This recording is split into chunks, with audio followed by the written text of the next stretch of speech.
Bonjour mes stagiaires, bonjour à tous. On va voir avec vous un cas pratique concernant la comptabilité de société. L'objet de ce vidéo ou bien de cette séquence ou bien de ce cours est d'assimiler la théorie de la comptabilité des sociétés sous forme de questions de cours. On a ici 4 exercices. Chacun exercice porte des questions. Je lis l'exercice et je donne les réponses pour l'explication. Exercice 1.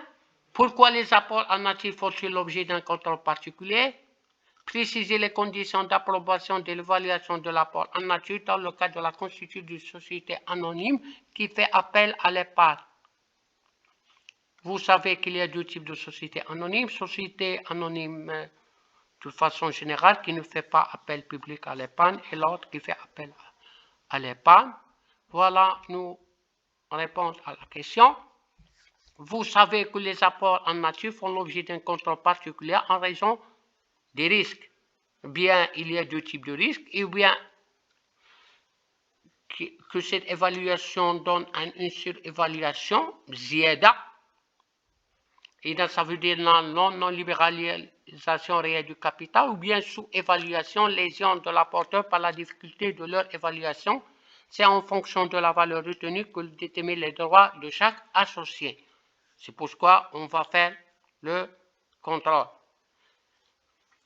Pour les sociétés qui font appel à l'épargne publique, un ou plusieurs commissaires aux apports décrivent dans un rapport de chaque apport son mode d'évaluation, pourquoi il a été retenu et affirme que la valeur des apports correspond au moins à la valeur du nominal des actions à émettre.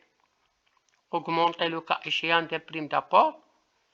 Dans les sociétés anonymes faisant appel public à l'épargne, le rapport est déposé quelques jours avant la date de l'Assemblée générale constituée au siège social prévu et au greffe du tribunal compétent. Les souscripteurs peuvent en prendre en conserve pour obtenir l'équivalent d'une copie. Voilà la réponse au premier exercice. Maintenant, on va répondre aux deuxième question. Justifier le blocage jusqu'à immatriculation au registre du commerce des fonds versés à la constitution d'une société anonyme. Le blocage des fonds versés à la constitution d'une société anonyme jusqu'à immatriculation au registre du commerce est justifié par le fait que ce n'est pas qu'à dater de l'immatriculation de la société existe la personnalité morale, le patrimoine et la capacité à contraire. Ça veut dire bien la personnalité morale, tu vois, c'est que ça veut dire registre du commerce. Voilà le résumé pour répondre à la question 2. La question 3, existe-t-il un capital minimum dans le cadre de société? Oui. وحدة 300,000 وحدة 3 مليون درهم. Et dans la loi 1795 relative aux sociétés anonymes, fixe le capital à 300 pour les sociétés dites fermes. Ferme n'est pas femme, ferme. Elle ne fait pas appel au public. Ferme. Et à 3 millions pour les sociétés faisant appel public à l'épargne. Cette loi introduit aussi l'Institut du succès juridique nouvelle, société anonyme simplifiée entre les sociétés ayant un capital au moins 2 millions de dirhams. إذا كاين 3 types.